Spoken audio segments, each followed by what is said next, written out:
Ladies and gentlemen, welcome on into this week's episode of the Rust Belt Rivalry Podcast. I'm Brian Philos, my co-host Nick Kremchek. We're going to talk a little bit of Browns, a little bit of Bengals, a little bit of Buckeyes as usual, recap the NFL, sprinkle in a little college football as well. Nick, take us away, buddy. What do you got for us? Yep. We'll talk about also who's hot and who's not going into week 5 of the NFL. And I'll share a couple locks that I have too. So let's get going, man. I'm excited.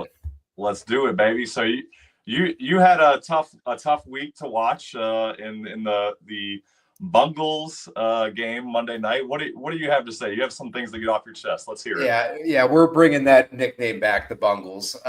That just was again an absolute disgrace, completely embarrassing, especially on national television. Broncos had 512 total yards of offense, while the Bengals had 159 yards of total offense. That cannot happen. You have the weapons on offense, and I think a lot of this has to do with Zach Taylor. He is showing his true colors of what kind of coach he is without his star quarterback and Joe Burrow. I want him on the hot seat, man. You cannot continue to do this and just get embarrassed week after week. He's completely losing the locker room, I think, too, which is the other big part of it. It just seems like nobody wants to be there. I mean, they had more penalties last night than they did have first downs. It's just completely unprepared 2 weeks in a row. Jake Browning looks horrible. 2 weeks ago, I thought, that we might have a chance here with Jake Browning as our starter. And boy, was I wrong, man. I feel like what he's doing, he's just looking at one read. Like he knows who he's throwing to before the snap. And it's hurting him. And that's something that Joe was really good about. He's able to really see the field. But like I said, Jake is just kind of in that mindset of like, can't turn the ball over right now. Like, let's make the safe. Let's just look at the receiver that I've been that I was looking at before the play. And it's not going to work, man.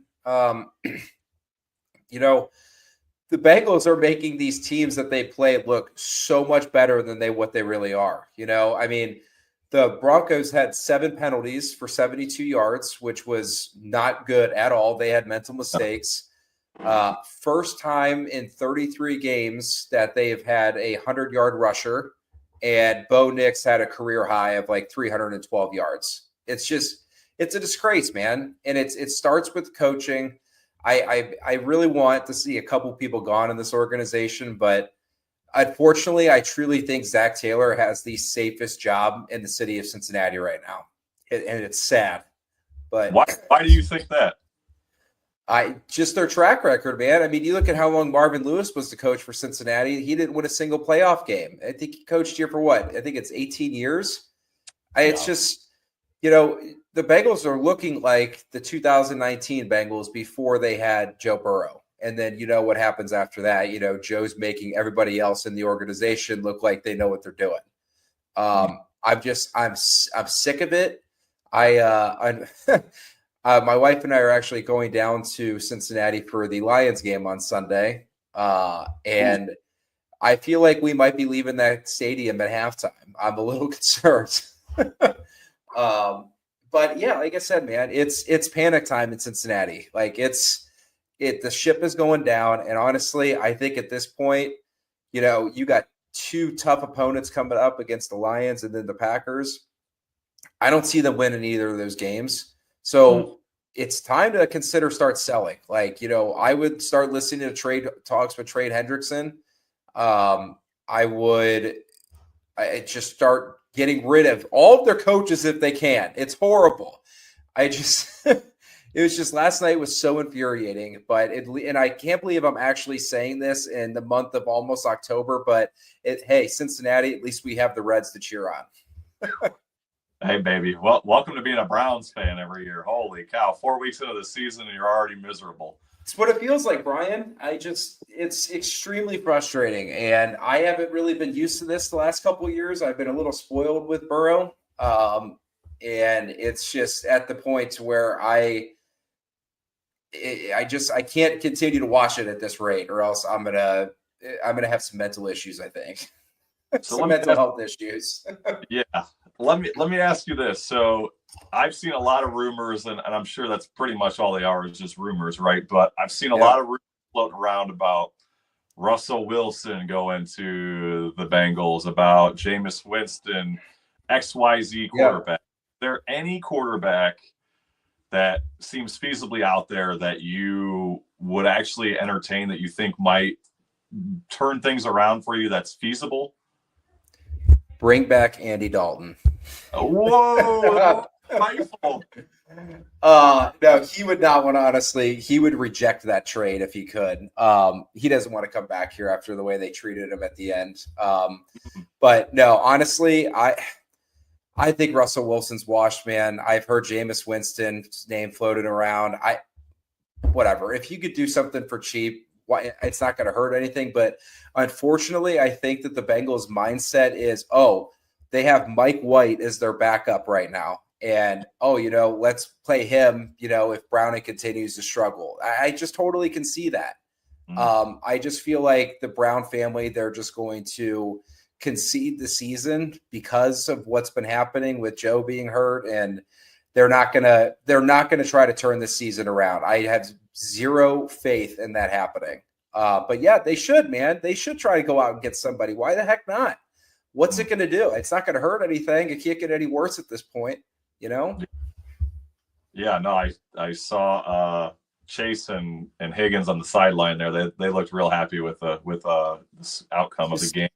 Yeah, man, it's horrible. Jamar was showing some frustration with Zach on the sidelines too. I'm sure you saw that. And I don't know, man. I just feel like Zach has no idea what to do next out there. He has no plan. And man, I just want a coach that is just not afraid to get in these players' faces and say, let's do your job. Zach is just so soft. And you see that at the beginning of the game. Like they had a 4th and 2 on like the Broncos 10-yard line or something like that. And they kicked the field goal. Like, look, I get you're on the road, man, but it's more and more teams are going for it in that situation. And it just doesn't work anymore. I mean, he's not aggressive enough. They're going to have the Lions coming in. The Bengals can't get off the field on 3rd down to begin with, but the Lions, they're going to say, hey, we're going to come out on 4th down and go for it. They're not going to be able to stop them. So It's just, this week is going to be very interesting to see what happens in Cincinnati, but there's going to be a lot of fans that I think they're going to be booing pretty damn early. So we'll see. Well, not much more exciting things in the Browns world, obviously, as you know, now that we are officially 1-3, and then full panic has hit the streets of Cleveland. Yeah. Man, what a bring back down to reality after that game against the Packers, which was a miracle in itself. Here comes the right back down to reality moment. Joe Flacco, he started it off hot, man. The defense held him to a 3-and-out. Then the Browns drive right down the field and score 7 points, and then a clearly scripted, classic Kevin Stefanski opening drive. We're up 7-0, and you just felt like for a half a second, maybe as a Browns fan, that maybe we could sneak something here. Not a chance. Every drive after that was just stale. You've got interception after interception, strip fumble of Joe Flacco. He just looks terrible out there. There's just nothing positive when you're looking at him. I had mentioned on my TikTok about how frustrated I was with Jerry Jeudy, who on a ball that he fell down that was intended for him that got picked off, instead of him continuing the play and trying, he just sat there and went looking for a flag, arguing with the referee while the play is still going on, and the Lions almost scored a touchdown on that play. So that frustrated the hell out of me. And then I've got all these other Browns fans arguing with me that, Joe Flacco sucks. It's not Judy's fault. And I'm like, number one, it's an effort thing. So you can argue with me. I'm like, I agree with you that Joe Flacco is terrible. But to see your number one wide receiver just continue to drop the ball, lead the league in drops in 2024, and now so far in 2025 is just embarrassing. Only positive we have on offense right now is a former Buckeye, Quinshon Judkins. And I really think, unfortunately, I'm really not going to be surprised if Isaiah Bond is the best wide receiver on this team by the end of the year. Whoa. It's just, he's only had very little time to practice with the team. He's had very little chemistry, very little reps, but he's got the speed. He doesn't seem to drop the ball. Even though he's a rookie, he seems to be way better than Jerry Jeudy right now. Maybe that changes when they bring in a different quarterback. I don't know. But, another week that the defense held their own. They continued to stuff. I mean, the Lions did get 119 yards of rushing yards, but it wasn't this typical two-headed monster, the Sonic and Knuckles that they call him. Montgomery was, I think, held to under 10 yards. Gibbs did have a decent day, but in the grand scheme of things, the defense really didn't give up a whole lot. For the most part, they were on the field for the most of the day, and they had only given up like 20 points, I think, until early in the fourth quarter. So once they got gassed, and then the offense started turning the ball over left and right, it was kind of a no-brainer. But well, you've got good news. You found out good news today about your starting quarterback coming up, though, right? Thank goodness. I don't know that it's great news. I think well enough now that I am not a huge Dylan Gabriel fan, but I'm also of the mindset that we've seen all we're going to see from Joe Flacco. And, the floor is the floor at this point. Yeah. Maybe with a little mobility at quarterback, the ability for the RPOs and the, running out of the pocket, maybe something looks a little bit better. Probably a kind of under the radar move for the Browns as well this week.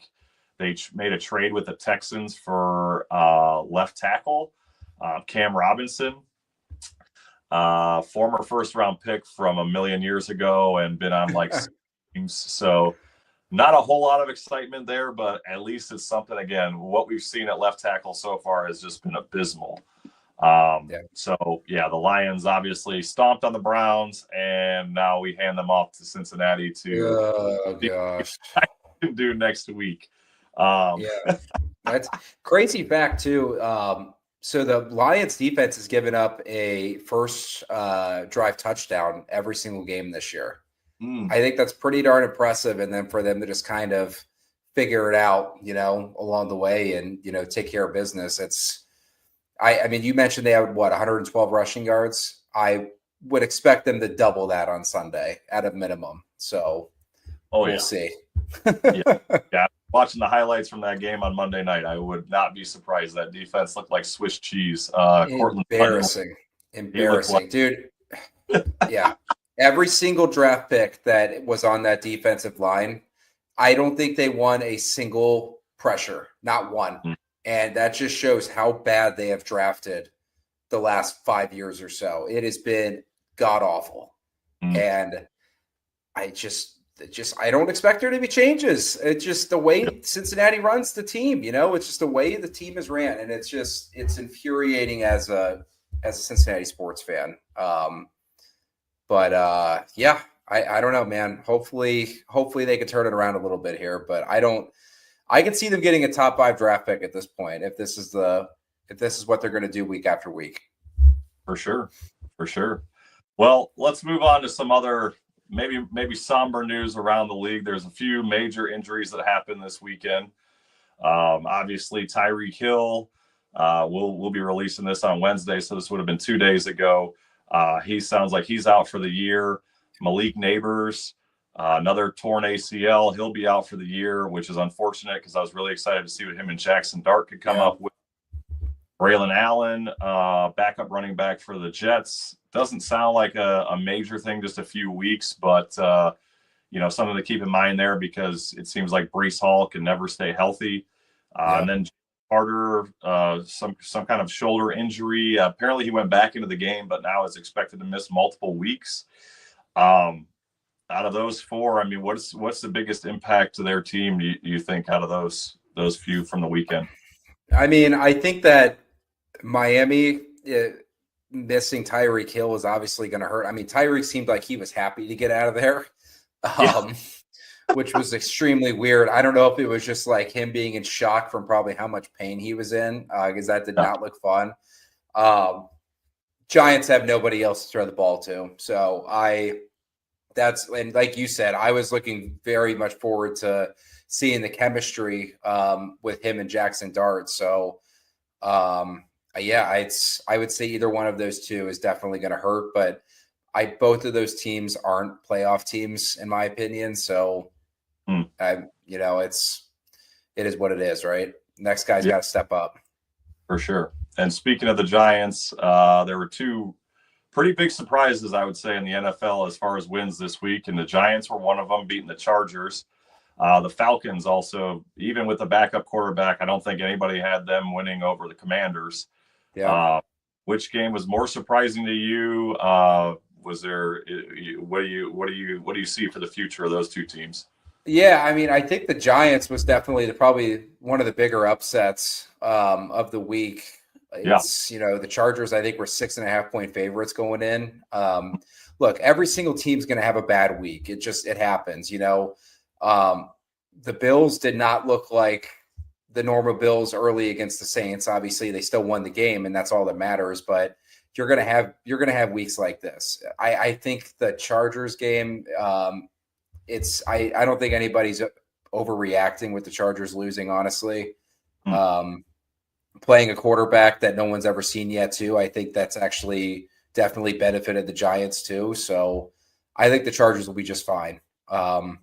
Honestly, I thought a couple of other games, too. I'm shocked that the Chiefs beat the Ravens that bad. 17-point victory for the Chiefs. Lamar left the game with a hamstring injury, and I think he's going to be missing some time too. But yeah, the Packers tying the Cowboys. Packers should have lost the game, honestly. That was a crazy ending. But yeah, a lot of action this past week for sure. Yeah, it was definitely a fun week. Let's talk about some other bad teams. What are you seeing in the Titans? 0-4. Not that anybody's really surprised by that, but I don't put up any points against the Texans. No, and somehow they honestly sometimes look better than the Bengals, which is crazy.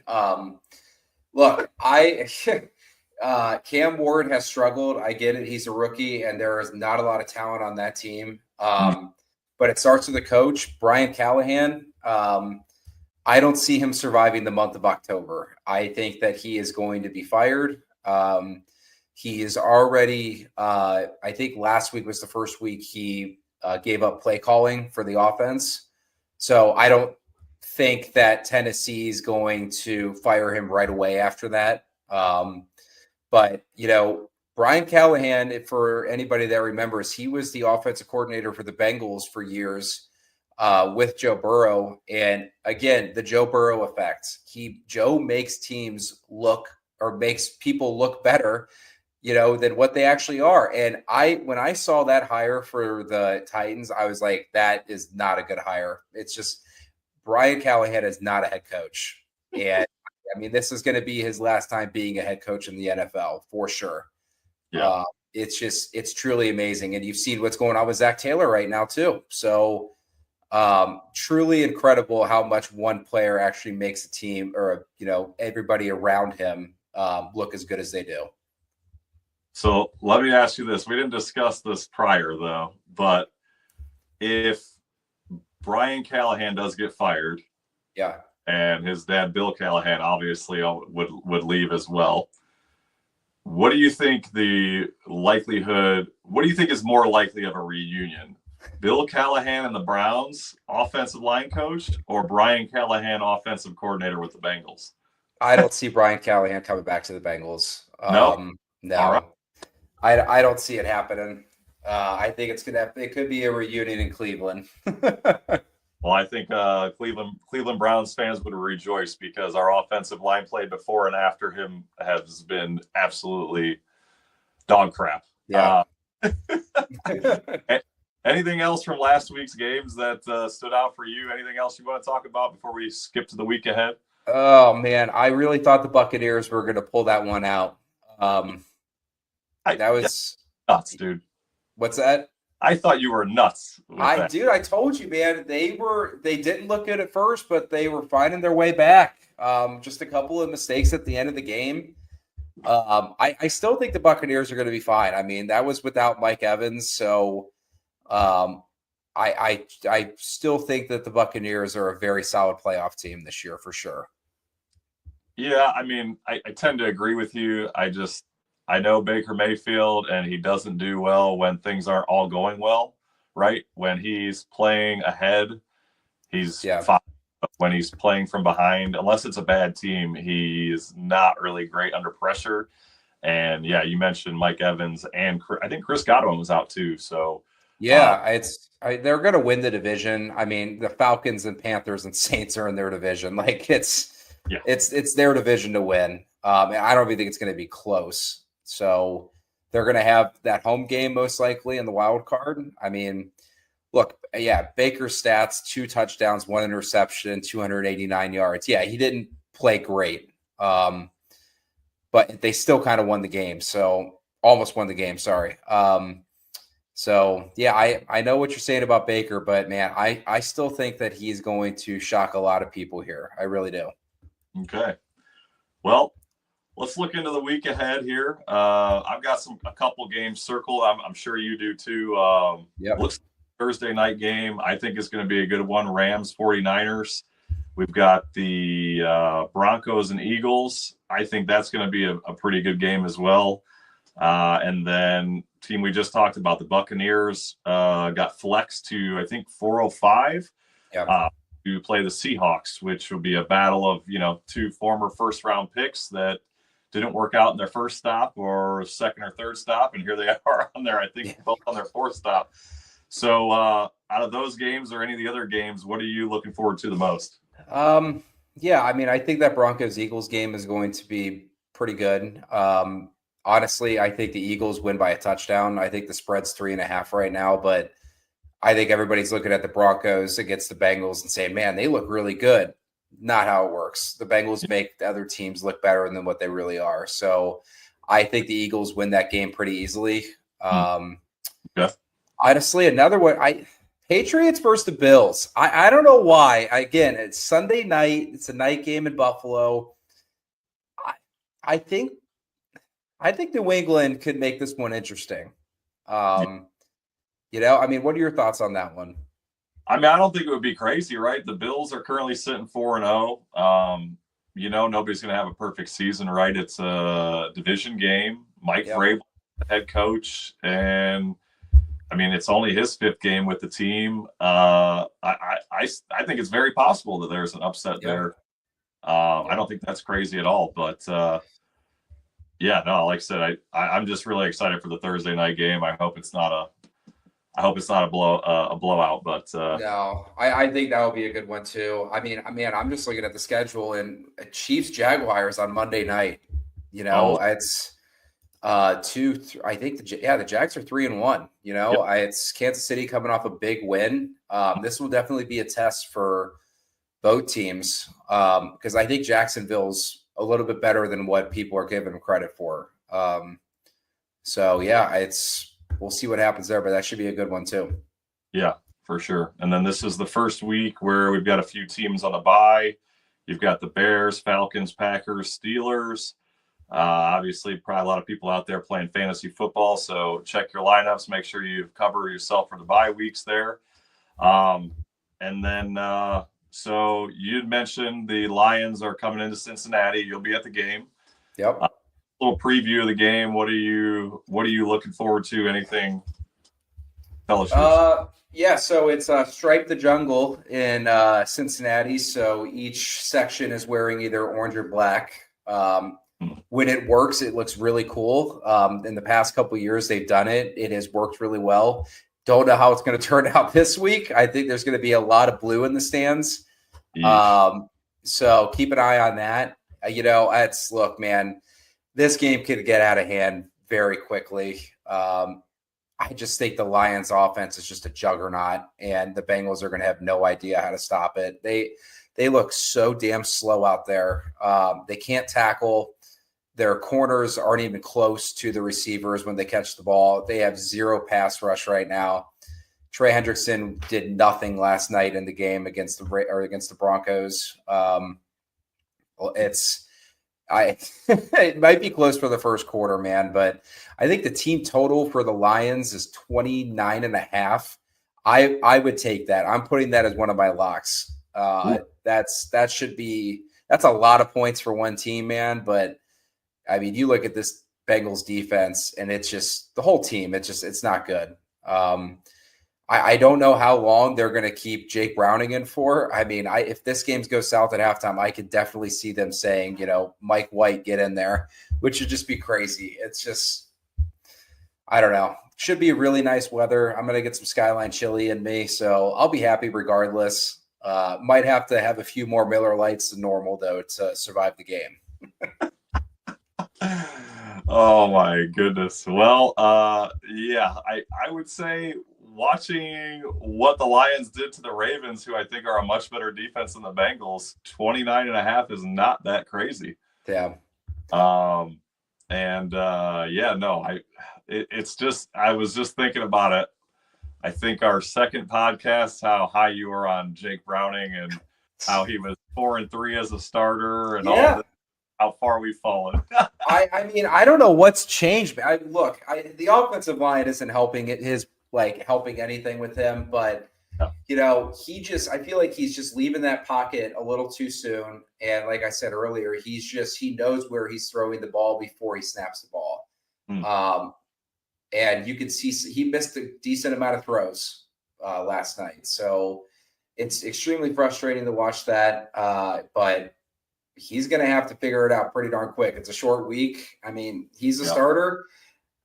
Get out there and take care of business. But the way that these guys have been prepping, I don't know what the Bengals do at practice anymore these days. I really don't. For both the 2 weeks in a row just to look like that. So, I don't know. I'm sad that this is, again, another primetime game. I think Tom Brady's on the call here on Fox. So, boy, not good. He's pretty good at trying to put me to sleep. I'll tell you that. And the Browns head into London to play the Vikings this week, which I think is funny. So let me throw this at you. So here's the Vikings have been in London for like 2 weeks already, right? Yeah. Okay, so they're basically not. They're already there. They're already comfortable, and here the Browns have to travel from a game on Sunday to London, and then this week also the Steelers have a bye week. Yeah. So this week they go to London to play the Vikings. Meanwhile, the Pittsburgh Steelers have a bye week, and then we play the Steelers next week. Like, is this still like the NFL sticking it to the Browns for the Deshaun Watson thing? Like, or is that just me being a pessimist Browns fan? I think it's a little overreaction there on your part there, Brian. You think so? I don't know. I guess I could kind of see your point there because it is a little bit of an advantage for the Vikings to stay there. I mean, when did the Browns plan on flying out there? Like Thursday, maybe? I don't know. I haven't even looked. Yeah, I don't know. I feel like if you're the Browns, you got to, play your game, and you got to not worry about that kind of stuff. And they got a rookie quarterback that's going to be starting. That's going to honestly be a very interesting game to watch. Is that at 9:30? Is that what time it starts? Yes. Okay. Love that. I will not be game show before that. That is too early for me. I mean, really, I'm really excited about it, regardless of the outcome of the game. What I have been hearing from the beat reporters and people that are close to the Browns is that due to Joe Flacco's limitations, that the playbook was not fully open. I think you could pretty clearly tell that if you're watching the games closely. Yeah. So I'm just excited to see what Dylan Gabriel can do with Kevin Stefanski's offense. I think he will probably not open up the whole playbook his first week. But like I mentioned earlier, I mean, he can move in the pocket. He can throw on the run. I think it's going to be a lot of what we saw in year one with Kevin Stefanski and Baker when they first got together. A lot of rollouts, a lot of play action, a lot of RPOs. What we all thought this offense was supposed to look like with Joe Flacco, but obviously, he couldn't do it. And I don't think there's anything that's going to hold Gabriel back, right? My only concern is his height. Hopefully Kevin Stefanski can work around his height, and maybe it could be like a Drew Brees, Russell Wilson type. I know those are high hopes and probably highly unlikely, but my question for you, I guess, as an outsider, a Bengals fan, how long of a leash do you think that Dylan Gabriel gets? I know the Browns want to probably see what both him and Shedeur Sanders have in real live action. Yeah. So what would you see from an outsider's perspective? I think you're giving him the entire month of October. I think you have to do at least 4 games. I think that's fair. That's what Joe Flacco just got. I think four games is a decent amount of time and tape to really see what you have. And I get it. I still think we're going to see Shedeur for the Browns before the end of the season for sure. But I mean, it's not going to be easy games too for Dylan Gabriel. Like you said, you got to fly out to London and then you got to go play the Steelers. So that will be a challenge of its own. But yeah, I would say the month of October. I mean, what do you want to see out of Dylan on Sunday?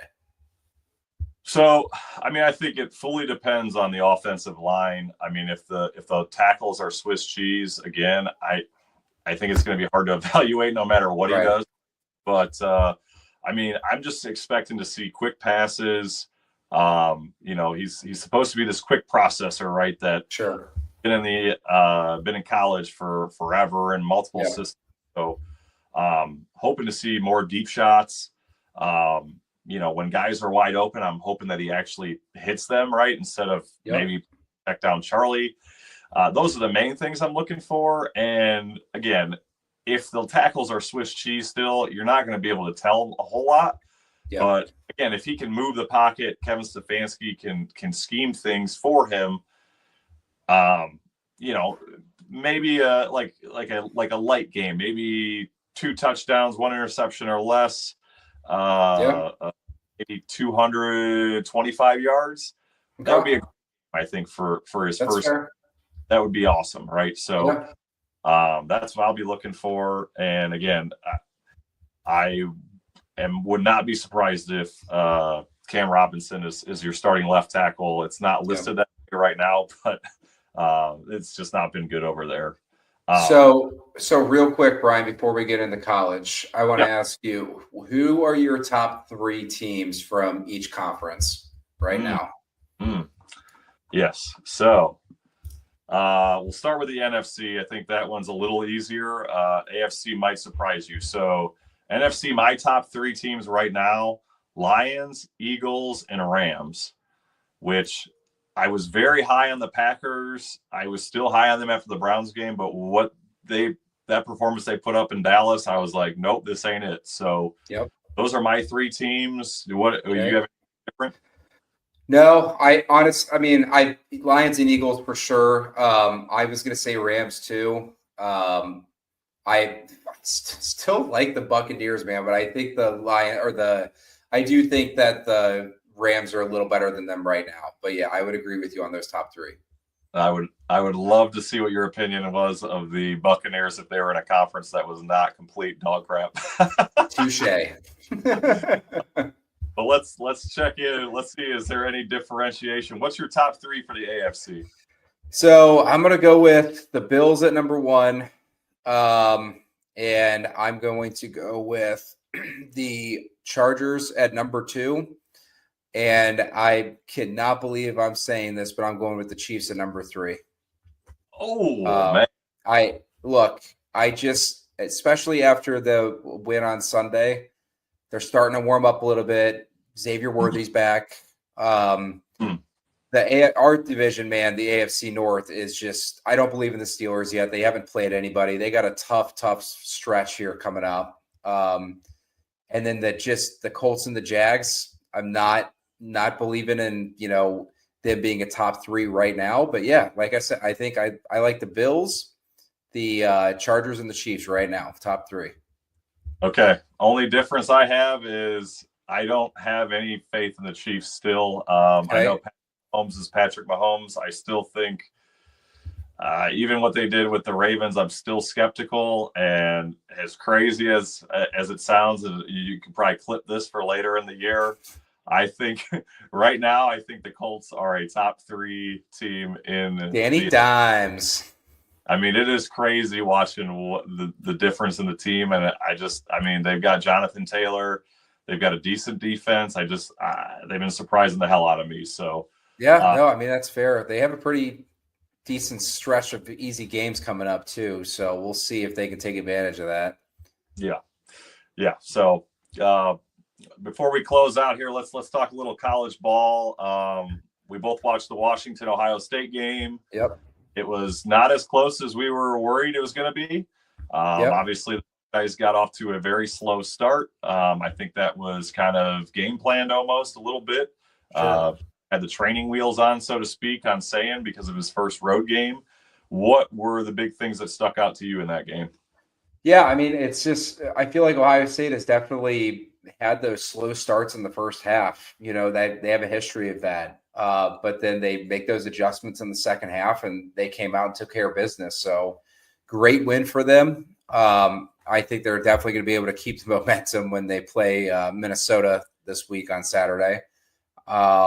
But yeah, I mean, no, Sayan looked okay. I mean, he looked a little uncomfortable in the first half. But they were definitely running the ball a lot. I know we talked about that earlier to start. So yeah, I still see good things. I mean, their defense is legit. So they are definitely the number one team in the country. I don't think anybody can argue that right now.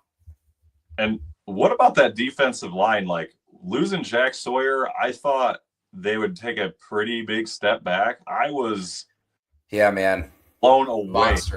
Monsters. I'm with you, honestly. I mean, they have been getting after the quarterback, and they have been able to stop the run pretty darn well too. So it's a very fun group to watch. So looking forward to seeing it the rest of the season.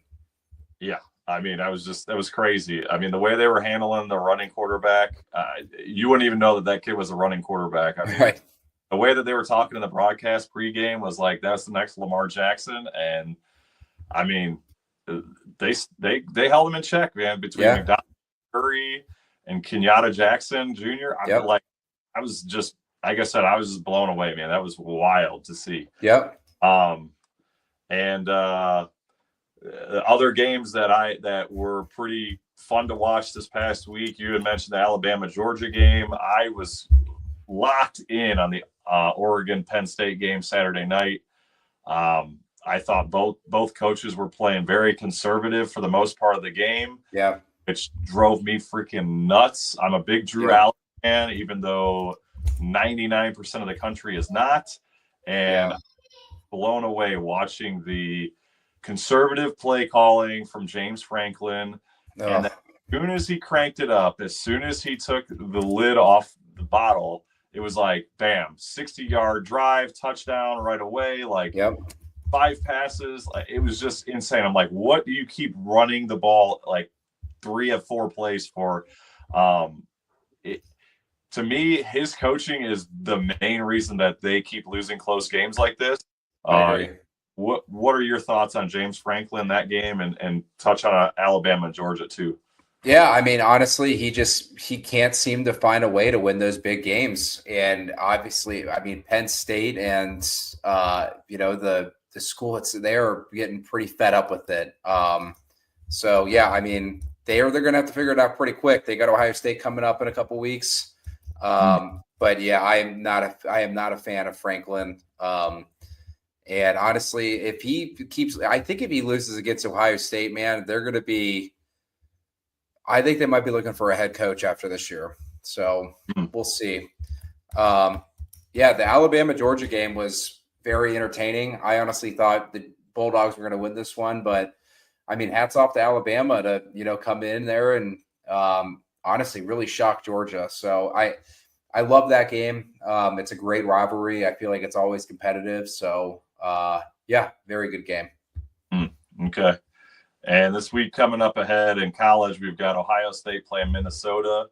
They're currently favored. Last I looked was like 23.5. Yep. A couple other games we had our eye on: Miami, Florida State, Vanderbilt, Alabama. Anything you expect to be crazy different in the Minnesota game, or are you expecting another double-digit blowout? I'm expecting another blowout. Yeah. Just be careful, all you Buckeye gamblers out there. Just try to stay away from Ohio State in the first half. I know it looks tempting, but it's, like I said before, they like to start slow. So, but yeah, that should definitely be a blowout. Okay. All right. Well, before we got a couple things before we wrap up here. Let's do some bold predictions and then talk about your locks of the week. So, what's your bold for this coming week? My bold prediction is the Bengals score a touchdown on offense. Yeah, no. So I say, yeah, I think the Bengals. I think my bold prediction is the Bengals score 2 touchdowns against the Lions. And people can make fun of me all they want, but I think they've been outscored 74-13 the last 2 games. So I don't see why that wouldn't be a bold prediction. What about you? I think you're crazy, but sometimes we speak with our hearts, right? We're fans at core, right? So, and you're probably going to think I'm just as crazy when I say that the Cleveland Browns win another football game in London. Oh boy, here we go. Dillon Gabriel, the Browns not only win, but they put up 24 points. They break this streak of like 18 games or whatever it is of scoring less than 20 points. Dillon Gabriel unlocks the offense. The defense is reinvigorated by not having to be out there for the whole dang game. Joe Flacco watches from the sidelines, and all is good for 1 week. Okay. Not for very long, but for 1 week. Things look great in London against the Vikings and a Carson Wentz-led team, I think. So what locks of the week? You already teased us a little bit earlier. What are your locks of this week coming up? Yep. So love Detroit team total and the Cowboys Jets over 47.5. Love that game just because, again, Dallas has no defense. But I think they'll be able to put us some points against the Jets. So I'm surprised it's only 47.5. I was expecting it to be over 50. So I'm going to take that. And honestly, another one I'm really looking at, like I said earlier, I think so. The Eagles are -3.5 against Denver. I think they cover that. Give me the Eagles -3.5. Okay. All right. Well, that's going to wrap us up for this week's Rust Belt Rivalry podcast. Browns fans, Bengals fans, maybe not so much to look forward to, but Buckeye Nation, definitely a lot in store for the future, right? Nick, take us away. What do you got, buddy? Yep. Thanks, guys. Make sure you subscribe, leave us a review, and hit us up on social media for our takes as well. So we'll be back next